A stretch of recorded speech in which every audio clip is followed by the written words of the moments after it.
get started in just a moment. Making sure everything is going. Right there.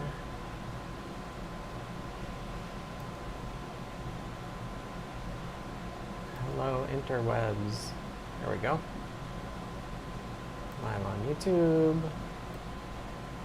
The lights are a little bright.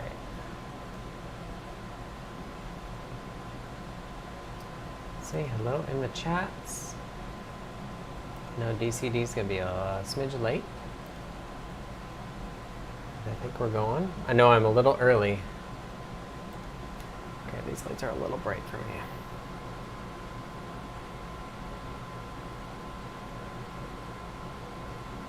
They're so bright. I got shiny sunscreen face, I think.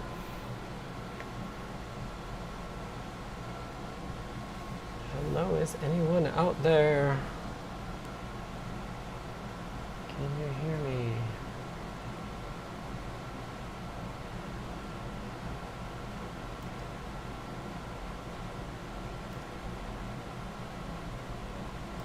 No? It says we're live.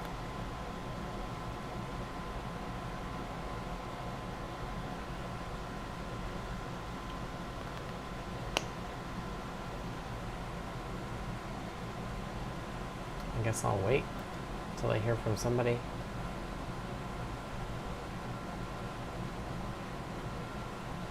Anybody watching out there? No? YouTube doesn't say there's anybody watching. Restream won't tell me.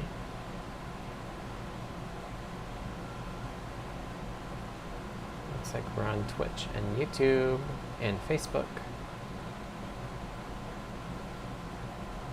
LinkedIn may or may not be going, I'm not sure. Hey, okay, YouTube says there's 5 people watching. All right, we'll get started. Even though I don't see any chats. Hello, everybody. My name is Scott, and I go by TanNewt online. This is Deep Dive. I work on CircuitPython for Adafruit. So CircuitPython is a version of Python designed for little tiny computers called microcontrollers. They're like all self-contained. Here's one with a fix on it that I had to do, but this chip here has a CPU and RAM and flash, kind of one tiny computer shrunken down into a little chip. And CircuitPython makes it really easy to program. So CircuitPython's goal is to make it really easy to make stuff accessible, make electronics accessible. And the reason for that is that I work for Adafruit. Adafruit is an open source hardware and software company based out of New York City.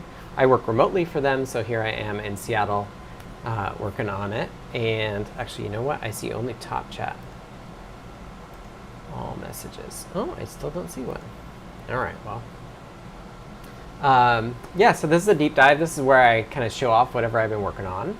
And folks are more than welcome to ask me questions about what I've been doing. I'm happy to go down tangents and rabbit holes and try to answer questions as best as I can. And then that's just an hour of hanging out and me showing you what I'm working on. So, what am I working on? Well, I don't remember what I talked about last week. But I've been working on the Game Boy. So I have this project that I have been doing for a while. Actually, I'll just go to the overhead now. So here's a Game Boy, and in the back of it is a custom cart that I've made.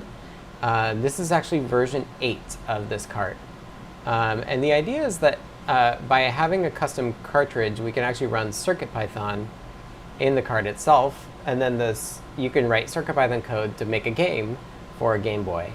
So how does that work? Well, the CircuitPython running here is feeding instructions to the Game Boy to tell it to do particular things. And so the first part of that is getting through the boot process, which I managed to do yesterday. And then figuring out how to get it to update the screen and stuff is kind of my goal for today. So again, if you have questions, ask. If you're watching, drop a note in the chat just to make sure everybody can hear me. I think it's all going, but I have not seen a single chat message. So the other place you can chat is over here. This is the Discord. This is the live broadcast chat. You can go to the URL adafru.it/discord to join there. And the nice thing about that is that's a chat place that stays around all week long. So I'm in there during the week and blah, blah, blah. So those are your two options there, or I also have the YouTube chat up on the side here. Relic SC says, let's get to hacking. Perfect. Okay, so here's a Game Boy. And maybe, should I show the features of the cart? I think maybe I've showed it already, but. So you can pop this cart out. One thing that's different about this version 7 and 8, is I realized some people had done this idea where the PCB is actually thick enough to stick in the Game Boy on its own. So you don't have to worry about having a shell around it to make it fit. So here we have, this is an RP2350. This chip here is the logic level converter for the data lines. This is the crystal for the RP2350 and the flash. And then a couple features we have is the STEMMA QT here. And then this is MIDI in and MIDI out. And the MIDI in is actually isolated by this opto isolator. A feature of V8 is that this is a UART, a debug UART that, plug that I put on here. And if you notice it's shaking, it's because this camera is on the same bench as my 3D printer that's just about done, I think. I think it might actually have just finished what it was doing. So yeah, so the idea with this cart is that it's acting like a Game Boy cartridge to the Game Boy, but it actually has quite a lot of control. 3D printer's done. And there's like a reset line over here, so it allows you to actually, like, the cartridge can reset the Game Boy. There's an audio input that I haven't tested yet, but I put a new audio filter on here thanks to ToddBot for that. So we should be able to enable, the onboard Game Boy mixer has a 5th channel it can mix in that is sourced from here. So that's going to be something to play around with once we get all the commands working.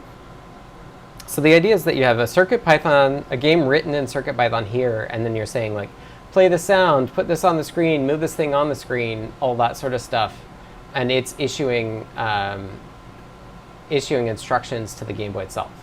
So there's no, like, game logic that's running on the Game Boy. It's all just running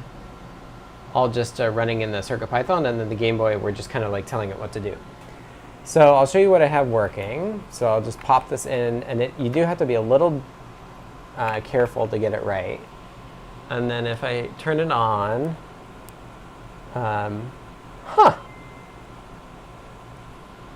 it showed Nintendo. That's cool that it worked. I'm actually a little surprised that it showed Nintendo, because if I hit, let's see, how should we do this? So if I go, let's see, I could do desktop with overhead, except it's showing the wrong. We don't want bench cam. We don't want Magewell. What is the Magewell? Sorry, let me. What is the Magewell? Magewell is not shown. Oh, there's me. Okay. We don't want bench cam. We'll add. I know, Big Red will come for us. It looks like you have an analog cable. Will the cart work with the analog pocket? You know, I did have an analog pocket, and I don't have it anymore. I don't know what you're referring to in terms of the analog cable, but I'm not sure. Not sure what the analog pocket would do. I have been collecting Game Boys instead. Let's see if I can. Add existing hardware cam. Okay. So there's the Nintendo. Let's put it in the corner. Here we go. Except we are not seeing the right part of the desktop.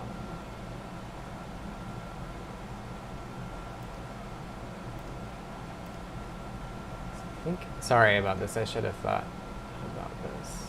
Copy, transform,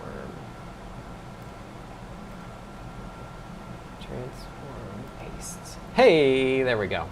Okay, so I've moved the part of the screen that I share. So what I can do is I can TO into CircuitPython, which should be showing.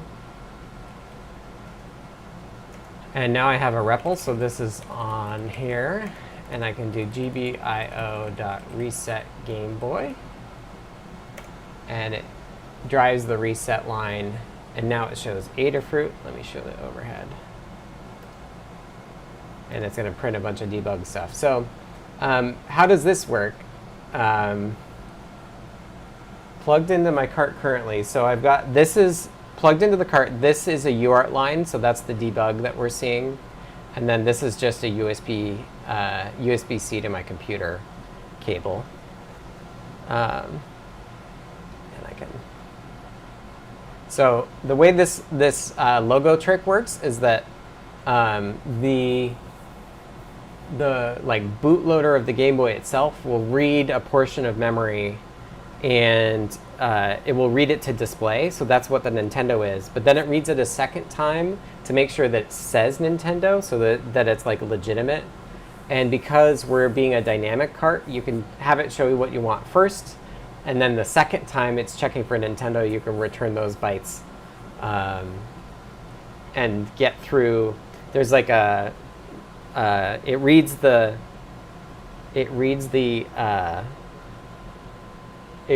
logo part and then information about the game cartridge, and then runs a checksum over it to make sure that it gets into the boot process.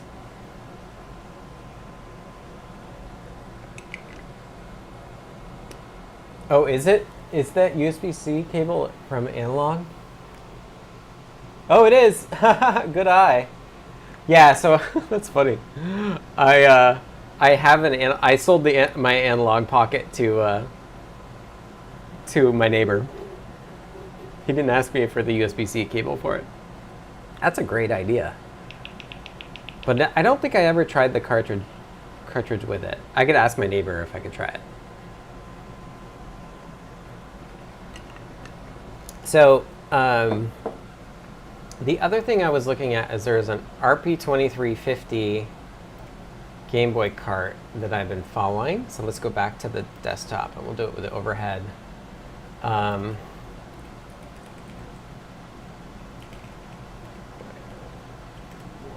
Cartridge firmware. So I used an LLM to see how this RP2350 Game Boy cartridge firmware works. It's used on a thing called the Croco cartridge V2. So this is meant to be a flash cartridge, meaning it's meant to hold the ROMs of real Game Boy games. And so one thing it has that my cart doesn't have is it has a battery for save state, which I'm not sure why you need because you have flash, but it also has a hyper RAM because some of the Game Boy ROMs are more than the amount of RAM that the RP2350 has. But when I was looking at this firmware, they actually do this really cool trick. So they have this trick where they're able to read the address that the Game Boy is trying to read from, look it up in memory in hyper RAM, and reply to it all automatically without the CPU, which is pretty cool. And so this is what I got working yesterday, was the ability to do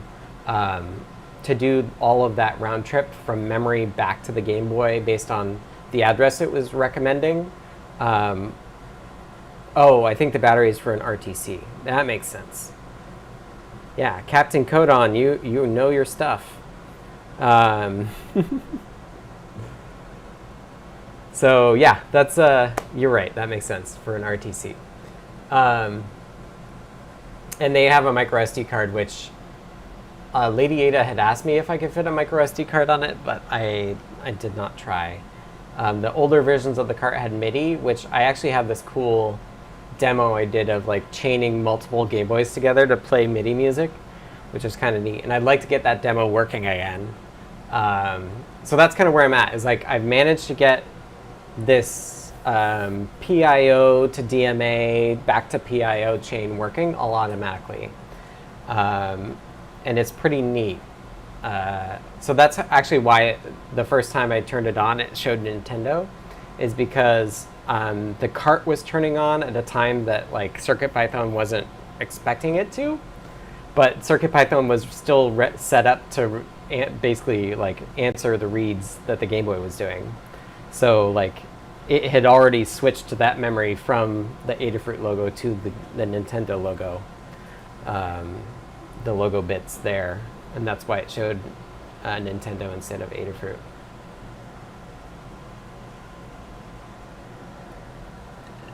Relic SE says, picking between MIDI and SD is a tough choice. Yeah, well, I was in a bit of a rush to update the cart because I was going on vacation, and I was like, oh, I could do this before I go on vacation. And so, but then I did another rev. That was the V7 and then V8. I had realized that I had not correctly put... It makes things easier if all of the Game Boy cart signals are within 32 bits. And it's definitely made it easier. So maybe I'll just explain a little bit about how that works, and then I thought maybe we could try to get a little bit further in the Game Boy interface. I haven't looked at this project in a while, but the idea was that the low-level interface from CircuitPython is just like, here's some instructions that need to run next vsync. But let's first talk about how I managed to get it cycling. So I found this page that's really helpful, all about, it has captures of the Game Boy memory access, and it shows different memory regions and that sort of stuff. But I was looking a lot at this. So this P high or whatever phi signal is actually like the clock signal that you get into the cartridge. And then the CPU is running kind of like 4 times as fast. So what this is doing is it's explaining when cartridge signals change. So it says, okay, on the first falling edge of the memory cycle, when the one to the cart is high, the address lines change. Every addresses 0 through 14 change. Read goes high if you're doing writes, and then the data gets driven high, but not the data is not available yet. And then it says, okay, at the second point, this is when the chip select, which is used for RAM, or the A15 bits go low. So that's it. A15 goes low if you're reading from ROM, I believe. And then you can see, okay, at this time there's no changes. This is when data, if you're doing a write, data actually gets driven to the bus. And then, yeah, this is when you have to have data so that the cartridge can read it. And then kind of the cleanup of the memory cycle. So what I have going on is that on this phase here, in the middle of this high clock phase, when CS or A15s go low, that's when I sample the address using a PIO. So if I pull up here, so this is in CircuitPython, ports, Raspberry Pi, Common HAL, GBIO, and NIT. And I have a couple state machines that are doing the work. These are pin definitions, and then here's the different logo bits, cartridge header, boot code, Game Boy Color, which I have not gotten working yet, gamepad interrupts, and we'll get here some debug counters, vblank stuff. So here's the PIO programs. So the monitor program is it's used twice, one for the CS pin and one for the A15 pin. And what it's doing is, the first thing it's doing is it's waiting till the jump pin, which is either one of those pins, goes low. And when it goes low, it sets this IRQ, so IRQ 0 of the PIO. It sets it high. And then it waits for that pin to go back high. before it loops around and waits for it to go down again. So what that causes is that for every CS or A15 falling edge that happens at that time, it triggers kind of this sequence that we'll go into. So one PIO is monitoring 2 pins, one program on 2 state machines is watching 2 pins, and then there's another state machine that is waiting on that IRQ, and what it's doing is this is the one that's capturing the address. So this is capturing the address that the GameBoy is trying to read from. You can see I added a delay here if we need to wait a little bit longer, but because I was having problems getting the address correct, but I figured it out and I don't actually need that delay. So it's just two instructions. It waits for the interrupt. One tricky thing that I realized yesterday as I was working on it, and they have this in the datasheet that says, if you wait for an IRQ to be high, this is the parameter for it being high. If you're waiting on an IRQ to be high, once you do, you will automatically reset it and clear the interrupt. And this was like a little bit tricky. What does delay 0 do? It just encodes a 0 delay to it. So it would allow me to raise the delay. So this is in PIO. Maybe we should talk about PIO. Let me find, I've got a separate browser window that you can't see that has the data sheet, and I'll drag it over here. So PIO is really cool. Let me step back. So PIO is this thing that's in the RP2040 and the RP2350. We knew when the RP2040 came out that PIO would make this project easier, but the RP2040 did not have enough pins. We were like a few pins short. Oh my gosh. We were a few pins short, and then with the RP2350, they came out with a version that has more pins. So this is finally like the thing that made it all work. So there's, for every PIO, there's 32 instructions, and there are 4 read ports because there's 4 separate state machines that run little tiny programs. Each instruction, all instructions take 1 cycle.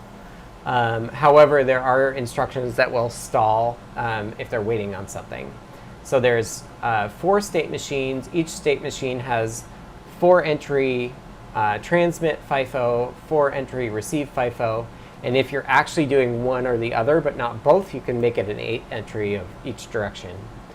And then each state machine can capture pin. It can write out to pins or capture into pins, including doing the direction. And then there is also shared IRQs that you can actually have the CPU. You can have the CPU get notified about as well.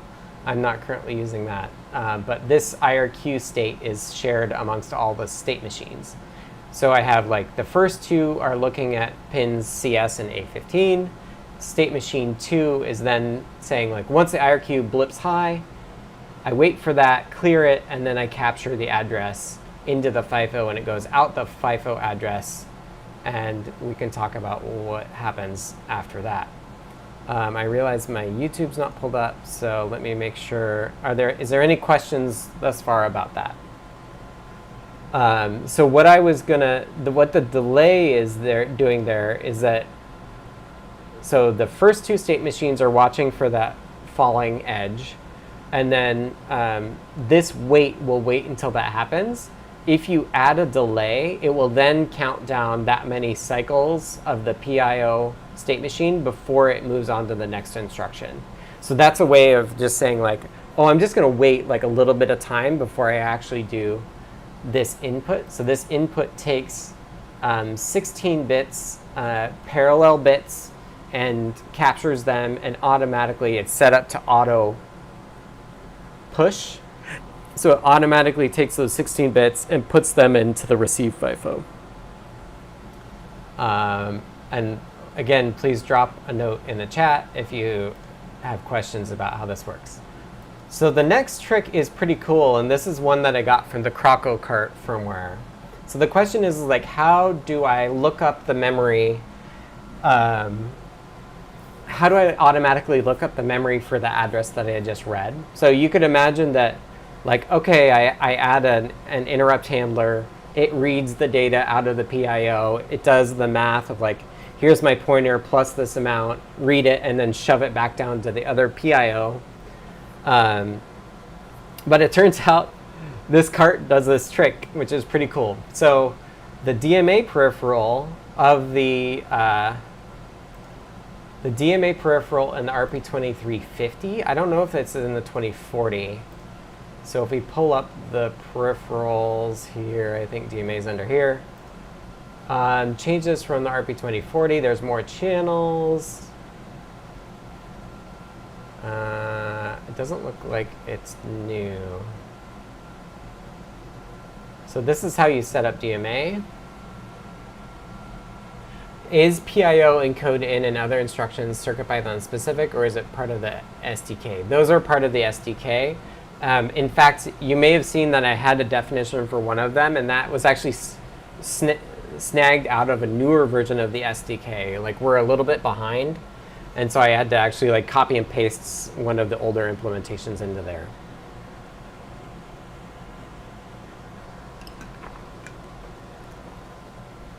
So the cool feature that that the DMA has is that it actually has the ability of sniffing the values that are being copied via DMA.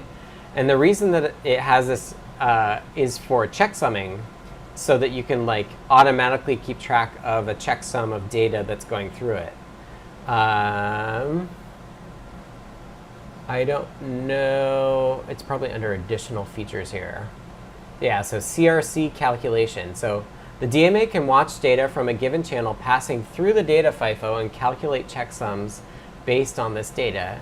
It's purely passive. The data is not altered by this hardware, only observed. And so it's pretty cool because the Croco cart uses this trick to take the base address of the memory buffer and add the address that the GameBoy is requesting all automatically. So what you do is you're allowed to, there's sniffer control and sniffer data, and you can write your base pointer to sniffer data, and then the DMA of the address going through that, there's a simple summation mode that you can do rather than doing a CRC. So that's a way for the DMA peripheral to add the address you're looking up on top of your base pointer into the memory array.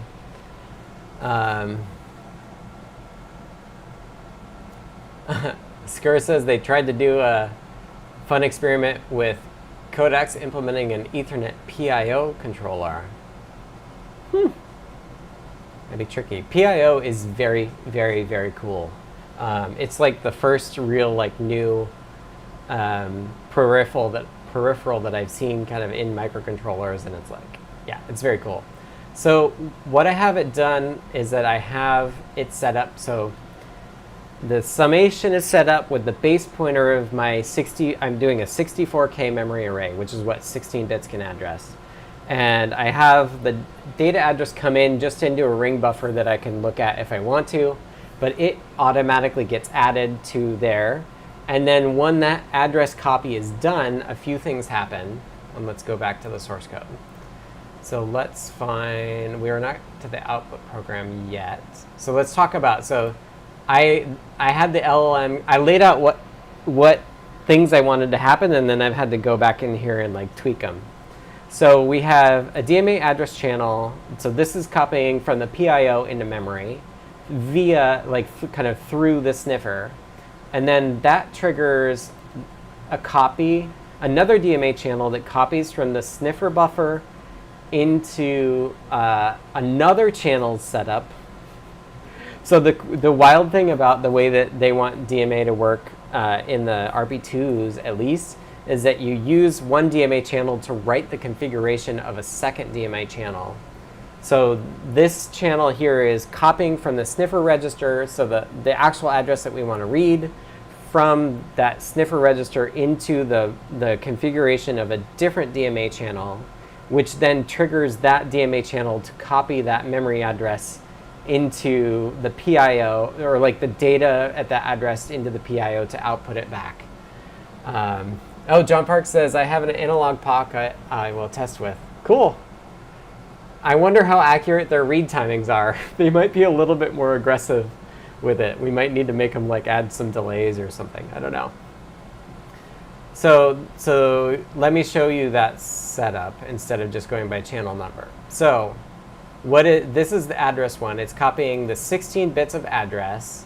It doesn't change where it reads to, but it does write in a ring fashion to entries. So I can actually inspect what addresses it's gotten. And derec here is the ability for the PIO to tell the DMA, hey, I've got a value you need to come grab.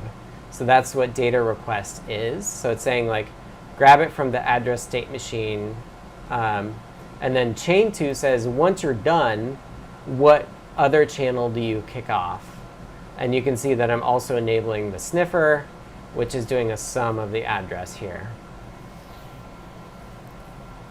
Yeah, John, they said the cable they're referring to is the link cable. It's actually just like happens to be the USB cable that I have. I looked more closely and they're right. It does have analog, like the analog pocket branding on it.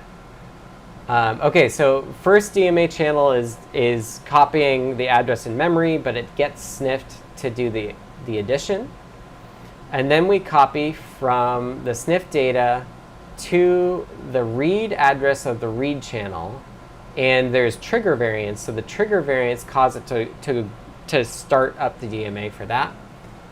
And then I also have it chained to the right. So not only do I copy the sniff data into the DMA channel that does the read process, I also copy it into the write process. Skur asks, in your experience across various MCUs, do you think PIO is better than FlexBus on NXP devices or even the other flexible I/O and STM32? I don't have a lot of experience with NXP or STM32, so I don't feel like I actually know that well enough. I've just not, I don't know those other ones to compare. Yeah, it is a nice USB cable, that's why I still have it. Okay, so I've successfully copied the address that I'm going to read.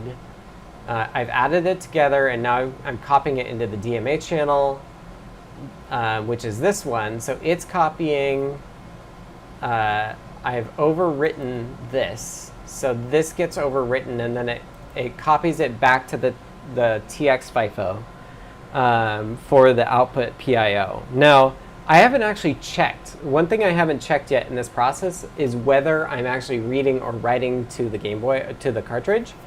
And I decided that I would just like, rather than waiting longer to see if I'm doing a read or a write, I'm just going to get the memory to the PIO as fast as I can, and then I can actually throw away the read value if it turns out to be a write. So I also update the write channel. So I do actually want the GameBoy to be able to write back into my memory.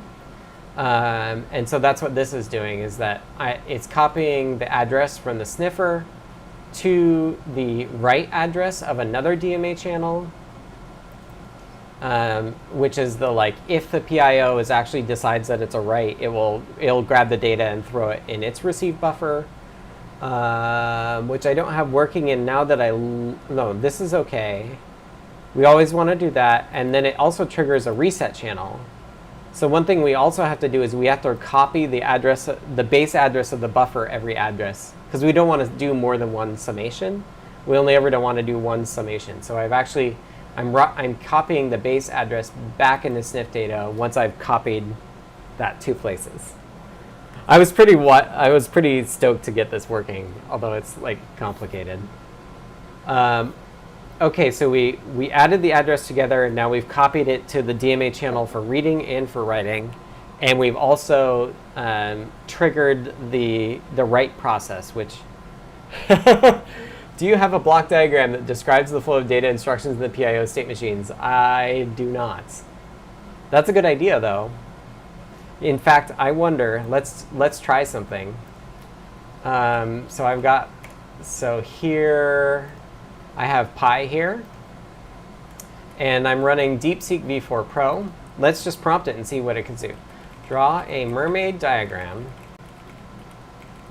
of the address and data flow in the GBIO module, its PIO state machines, and the DMA channels. I know. Well, it's a good test. And I mistyped mermaid. So we'll let that run, and I'm curious to see it. One thing that I should say is that although I cribbed the sniffer idea from that croco cart, I actually have it easier because I'm not using hyper RAM. It's actually easier because I'm just doing internal RAM because I'm not worried about actually being a full cart. It's going. I don't know how I'm going to visualize it. Do I have a viewer? Write it to a file. Oh.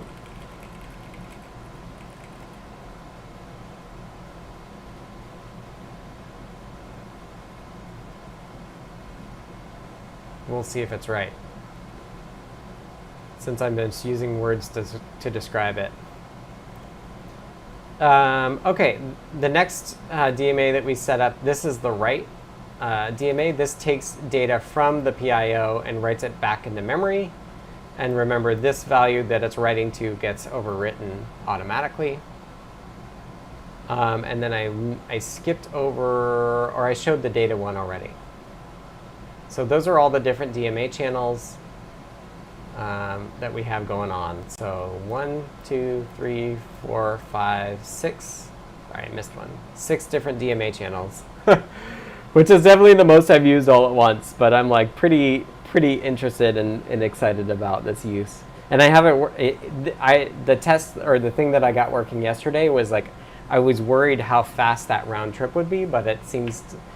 I was having issues yesterday getting the address PIO mechanism lined up correctly in the memory cycle, but I think I've gotten that working. And then I set an actual IRQ handler, and that's what I'm just using to count how many times through the whole chain I'm getting. Okay, let's see. Architecture.md, and can I view it?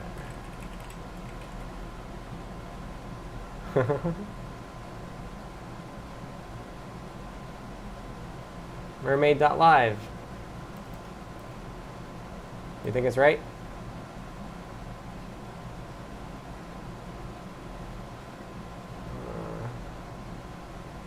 Mermaid.ai.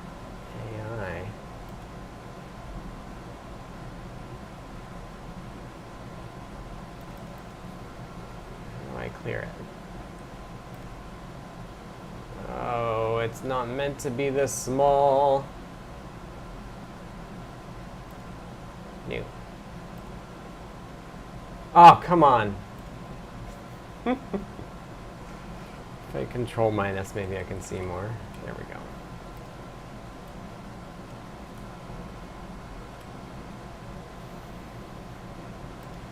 Maybe I can actually copy and paste it.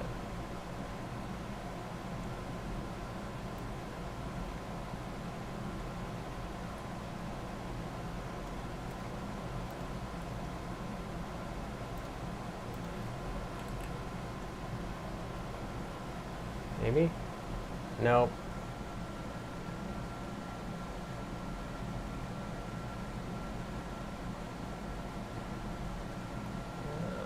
Let's see. Okay. I think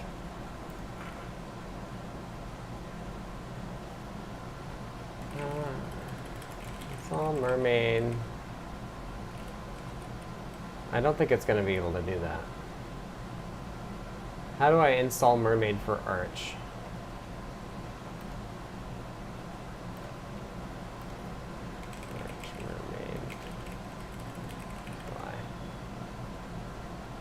It's just called mermaid-cli. Okay.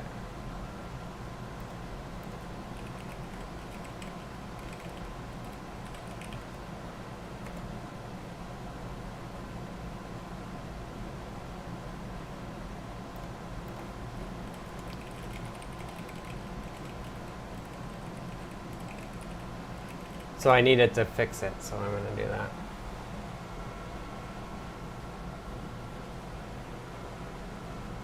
Needs a headless Chrome. Who knows what it's doing?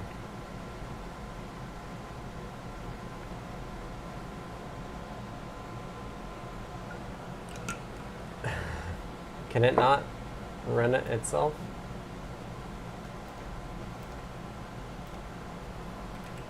I do have it in a bit of a... Oh, nice. You know.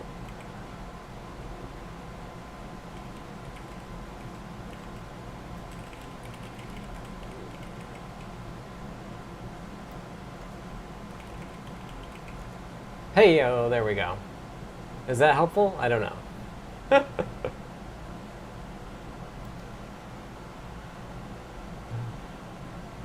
It's kind of a lot. It does show the actual... I guess it's a little bit. Monitor A15, monitor CS, into this box. This thing goes here.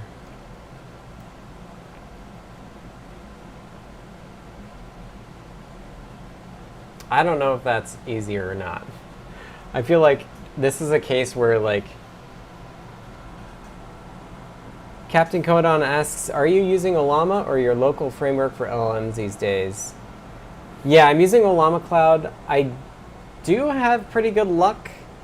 I'll try to check it out later, commit the markdown file. Sure. The issue with the framework is that it's just a little slow.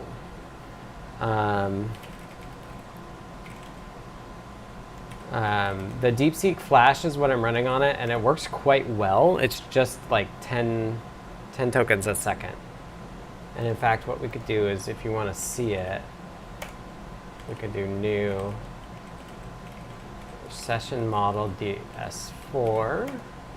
So now DS4 is the local one. And we could just see. It might just find it. We can see how well it works.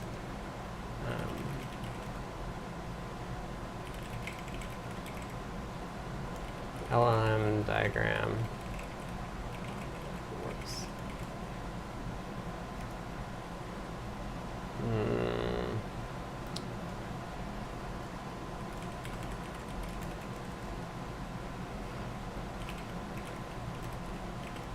Okay. Pushed. Okay, so the only thing that we haven't talked about is the last state machine, which is the one that is actually managing the data lines back to the Game Boy cart. And that is further back up in this output program. So it waits on the IRQ as well. One thing it has to enable is that there's a separate output enable pin to the logic level converter, like the IO buffer. So it's managing that too. So we have that disabled. So we're waiting for the IRQ. So this is like, do I need to do anything? Okay, once I need to do something, the next thing I'm going to do is I'm going to wait for the clock to drop. So if we look at this handy diagram, so the IRQ drops what here? T1F or T1R is when CS or A15 goes low, so here. And then we start and we wait for this edge for the clock to go low. And then what we do is we check. We do jump pin. So we do some logic based on pin 6, which happens to be the right pin.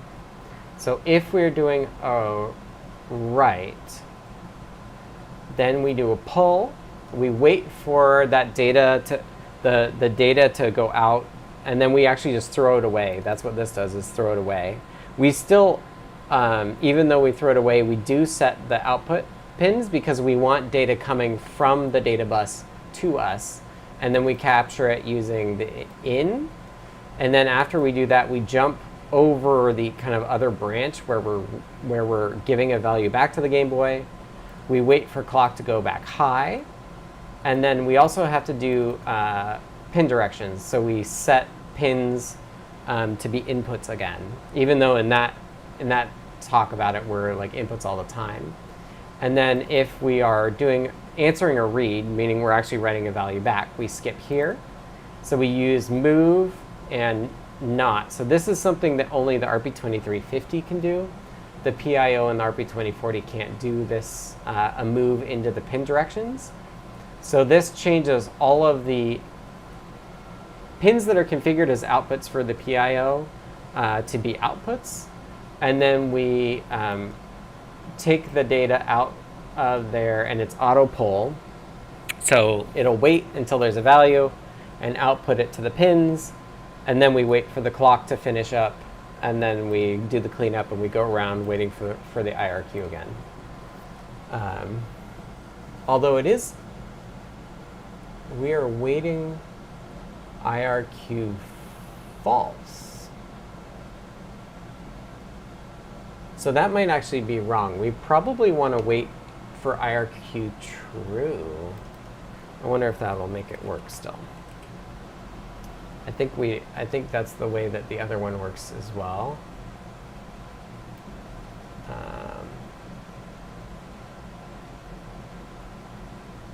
Wait IRQ true. Yeah, I think we want IRQ true actually. And that should happen both on the same cycle that those happen. Okay, just to show you the framework version, it's chugging along. You can see it's doing like 1.3 tokens a second, and it's at 20% 20% context of 131K. It is doing it though. So that's been kind of I'd be actually curious to see it. We can compare the two. The other one with the Llama Cloud was DeepSeek V4 Pro, where this is a version of Flash. Hi, Tyeth. Is this the unsloth DeepSeek V4 Flash? It is based on that, I think. But there is also this specific project from Antirez called DS4. So this is what I'm running, although it's not exactly this. Well, last month, I'm not sure exactly which commit I'm on. But this is a small native inference engine optimized for DeepSeek V4 Flash. I'm not running V4 Pro. It was originally just for Macs, but people have done the framework desktop. So I'm using the version for the framework desktop.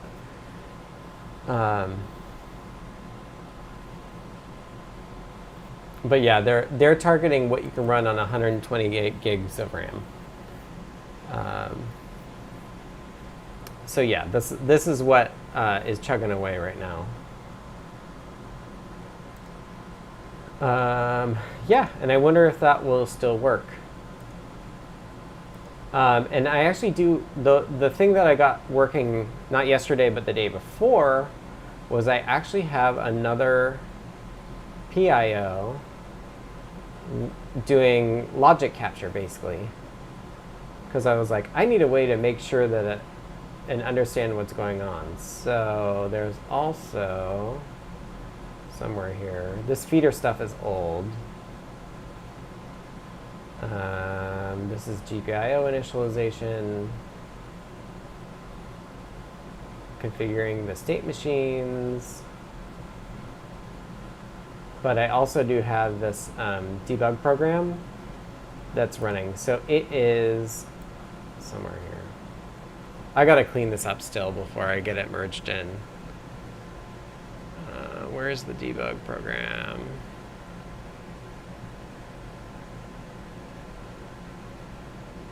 Commands cache. This is like, yeah, it still needs to be cleaned up. Monitor program, address program, output program, debug program. So the debug program is monitoring A15, After A15 goes low, it does a capture of all of the pins, not just the address, but it's doing a full capture of all 32 pins. And then it waits for the clock to drop, and then it does another capture, and then the clock goes high and it circles around. Do I have it doing a delay? No, I don't have it doing a delay. Which is interesting because this is capturing the data that I'm outputting. So it must be pretty quick. So yeah, this is really handy. And so if we go back to here, hey, look, it finished. It used 23%. That's what the diagram. Render it using it.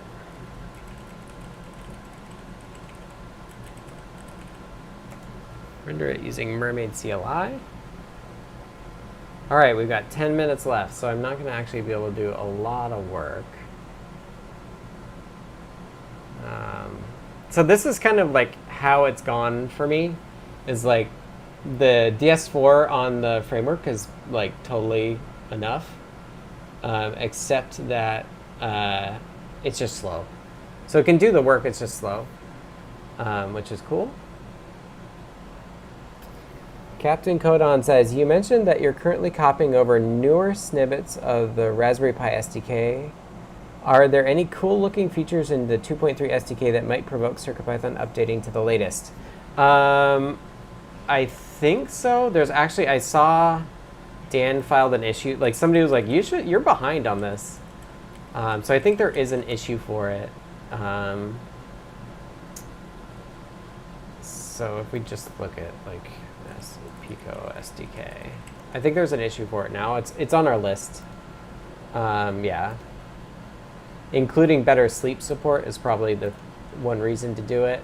This is also, like, a lot of what I've shown is hardware in the loop stuff, and this is like a perfect example where hardware in the loop would be really nice. Like, updating the ESP IDF and updating the Pico SDK are like tasks that we should be able to fully automate, right? Like, if we had a test suite that ran on devices that covered everything, which is like impossible and will never actually happen, but like if we got good enough coverage, we could just say, LLM, update me to Pico SDK 2.3, run it on these two boards and make sure all these tests work, and then just do it, right? Like, would be super cool. So that, yeah, that's, I'm trying to get the Game Boy stuff wrapped up so I can get to the hardware in the loop stuff. I was gonna try to do both at the same time, and Lady Ada was just like, why didn't you focus on the Game Boy, because it's gonna, like, you could finish it reasonably soon. Like, the hardware in the loop stuff is a much bigger task. So I've been doing Game Boys this week, and I do feel like I'm making the progress, and I'm getting it to the point where like we could theoretically sell the carts and run CircuitPython on them, which would be really neat. So yeah, we do want to do it. It's just we haven't gotten around to it. Let's see. Okay, GBIO flow. And I had it in here. It's in the same. Oh, it put it in docs, right? Here we go. GPIO fleet PNG.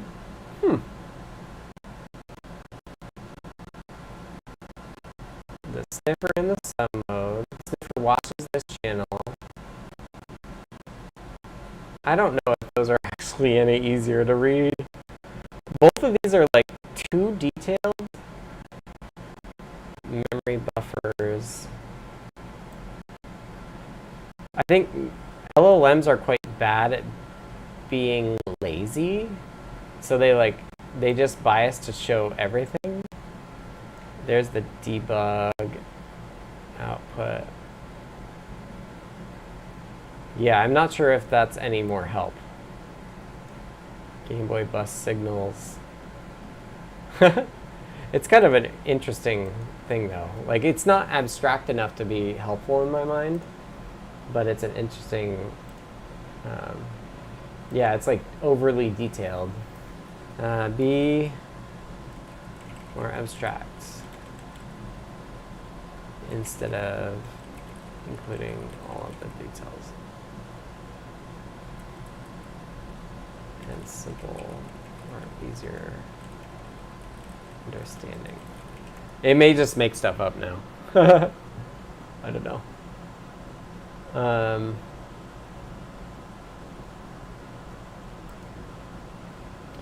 So what I was going to say is if we make that small, so here's the output that we're getting. So this is the USB output, and I'm doing a lot of debug printing that ends up there as well.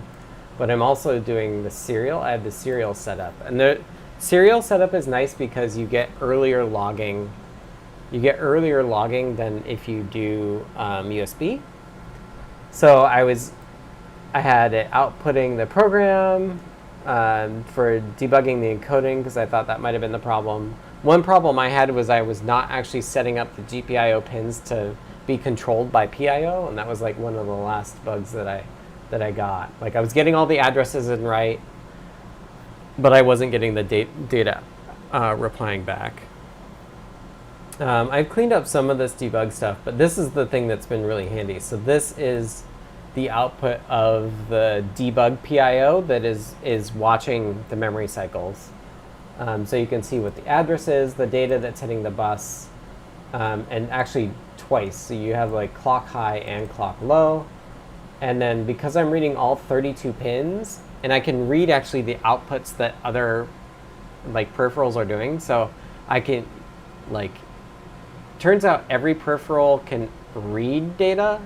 It's only the outputs that where you have to pick what is outputting it. So even though the output enable pin is driven by another state machine, this PIO state machine can read what it's set up to do, which is cool. So I can monitor signals that I'm generating from the RP2350 still. So here's the raw value, and then the LLMs are quite good where I said like, oh, like split out this bit, and it like bloop will print it for me. So here's the memory address, and here's the value. The 104 through 30 something is the first read. Well, that's where the logo is stored, and so you can see the second read here is returning something else. And we could just end by going through this. And then once you do the second read, it gets to the cartridge range, or the cartridge header range here. And there's a checksum at the end of that. And then once you make it through the header, the cartridge header, and past the checksum, it reads this 0100 for the reset address. Or it's like two instructions. So you have a 0 and a C3, I think, and then you have whatever the, so it's doing a, oh yeah, so it's saying do a jump, and then this is the address to jump to. So you can see here it's a 150, so now it jumps to 150 for you. And now it's doing some setup that it made up / used from the SAMD51 version. And so it's running some instructions. It's just straight line. So that's one thing. Relic SE says, this chart may be a task for a human. It's true. It's totally true. A human would do a better job. Actually, like I was thinking about trying to do another SuperCon talk about this, and that's exactly what I would put in that talk of like, here's PIO, and here's the DMAs that are going between the two. So this is all the debug output, and it's super helpful. So we're going through there, and then this 0040 is the interrupt table. So this is, we've enabled vsync, which is synchronizing you to the screen updates. And the reason that you have to do that, and I had forgotten this because it's been so long, but the reason you have to synchronize the vsyncs is that you can only write video RAM and the OAM, I think it is. So like the object data for like putting the scene together, you can only access that for like 1.1 milliseconds, I guess, in that cycle of the 60 frames per second the Game Boy's doing. So you keep track of that, and so this is reading, this is an interrupt handler coming in, and actually here you can see that this number is a lot different. I have it skipping, it has an idle address And so it skips it a long time before it gets the vsync. So it reads the interrupt handler, which then just does a jump. And I'm not sure. I think it might be broken. Because now it's getting it into this loop that's not right. So I think the interrupt handler there is broken for some reason. And so I'll have to figure that out and fix it. DCD asks, does the speed of debug output on USB or serial for the debug output go fast enough based on the speed of the Game Boy? So this debug output here is not real time. So the PIO that's doing the debug capture is writing to a big buffer. And then I think once the big buffer fills right now, it just stops. So this printing, like, it's doing stuff in the background, but it is not real time. It's not real time for the most part. Some of the debugging actually is kind of real time. But yeah, generally it's not real time. So yeah. And this is like something I want to leave in so that, like, if there are ever bugs, I can say run this command, and that command will dump the debug buffer to see like what's happening, like when something happens.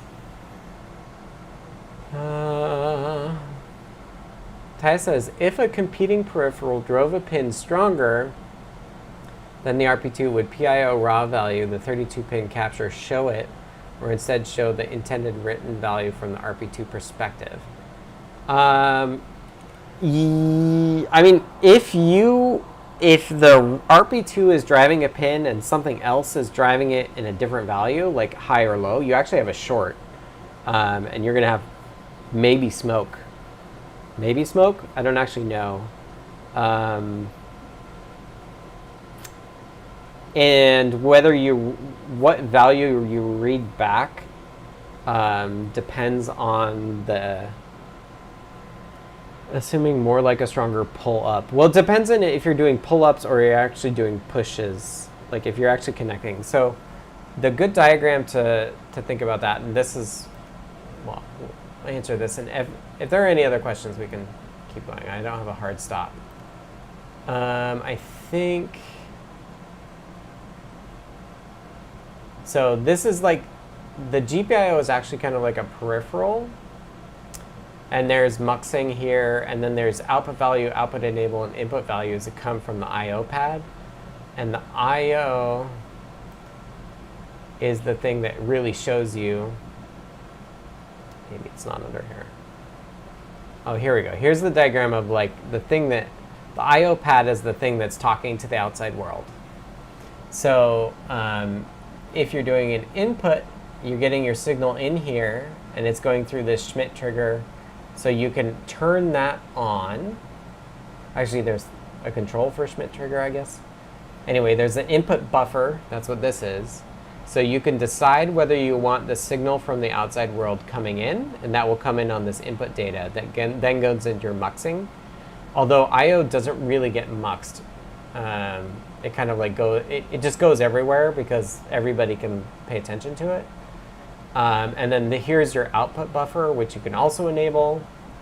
And so kind of what's happening is output is enabled, but the input is also enabled. So we're reading our value that way, I think, which is a neat trick. And because input data goes to everywhere, you can do that. So you can actually share state through a pad that way. And then here's your pull-ups and downs. So you can enable pulling up or pulling down that way. Yeah, it'd be the wire state, yes. Yeah, but I think you're kind of, I don't know exactly what happens if you like, if this is tied to ground and you drive it high, like you might fry it. I don't know. I wouldn't recommend it. And I don't know if the I/O mux shows inversion and override logic and then goes into muxing. Function state, but this is all for output, I think. I don't think it's input. Or at least they say like all PIO have access to everything else. Like inputs aren't mux, it's only outputs. All right, well, that's a quick tour of what I've done this week. The next steps for me are, and maybe I'll do a little bit now, but next week will be, well, one, maybe I'll figure out why this is getting the wrong value. It might be that I'm like writing, because it's my memory that it's reading, like maybe I'm corrupting my own memory somehow. Or I'm never setting it, which is possible too. So I think I'll try to figure that out today. And then if we look at the docs, I think docs.CircuitPython, and we'll have it, of the module, I don't want to really change the way it works. Maybe I don't have actual docs. But I basically have to get the, like, oh, maybe I never actually committed it. I've got to get the CircuitPython API working on this new mechanic. So I think what I have to do is, like, the vsync interrupt handler will have a jump in it that jumps to an address where I've like buffered all of the instructions that I want to happen with the next vsync. And so it'll jump to that address, run through all the instructions, return back to the interrupt handler, which will then return. And I was reading about GameBoy instructions, and there's this halt instruction that basically saves power until the next vsync. So I think I want to have everything tied up with the vsync. So those of you doing gamepad monitoring and audio, tell me if I can't just do that one every 60th of a second. Because the vsync runs at almost 60 times a second, and I was thinking I would have that just be, you do everything in vsync. You do all all of your manipulation of the screen, and then do gamepad scanning, and then do like audio stuff then. And just do it every 60th of a second, and then halt for the rest of the frame, that sort of thing. All right. Well, thanks for everybody for joining me for this deep dive with Scott. I think next week I'm around. But if you want more deep dives, Tim, who fills in for me on Fridays if I can't do it, also does Tuesday mornings. So check that out. If you want to join me or chat with me or any of these other cool folks, you can join the Discord server by going to the URL adafru.it/discord.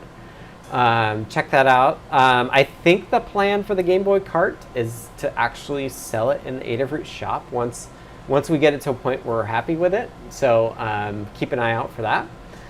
If you want to do it before then, I'm happy to help you order it from JLC if you really want to do that. Otherwise, you can wait till we stock it, and you can support me, and you can support Adafruit. If you want to do that before the Game Boy cart's available, you can go to adafruit.com, purchase stuff there. With that, have a great weekend, everybody, and I will talk to you next week. Should I go to overhead cam? Still showing up. And then the window. Nice blue sky day here in Seattle. Have a great weekend, everybody.